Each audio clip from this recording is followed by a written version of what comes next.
প্রিয় দর্শক আসসালামু আলাইকুম। আশা করি আপনার সকলে আল্লাহর রহমতে অনেক ভালো আছেন। তো বন্ধুরা, আপনারা যে ভিডিওতে ঔষধি গাছটি দেখতে পাচ্ছেন, এই ঔষধি গাছগুলো কিন্তু খুবই উপকারী একটি ঔষধি গাছের পাতা।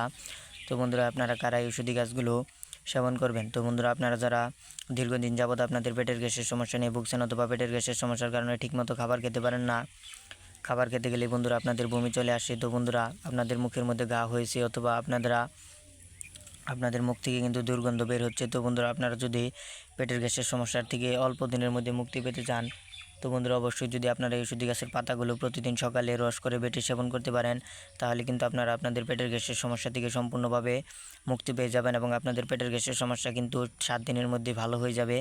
তো বন্ধুরা, আপনারা অনেকেই কিন্তু ঔষধি গাছগুলোকে চিনে থাকেন, কিন্তু ঔষধি গাছের উপকারিতা সম্পর্কে জানেন না। তো বন্ধুরা, আপনারা ভালোভাবে ঔষধি গাছের উপকারিতা সম্পর্কে জেনে নিন। তো বন্ধুরা, আমরা আমাদের চ্যানেলে প্রতিনিয়ত নতুন নতুন কবিরাজি ভিডিও আপলোড করে থাকি। আপনারা যদি আমাদের চ্যানেলে নতুন দর্শক হয়ে থাকেন, অবশ্যই চ্যানেলটি সাবস্ক্রাইব করে দিবেন। আমাদের নতুন নতুন কবিরাজি ভিডিওগুলোকে আপনারা সবার আগে পেয়ে যাবেন।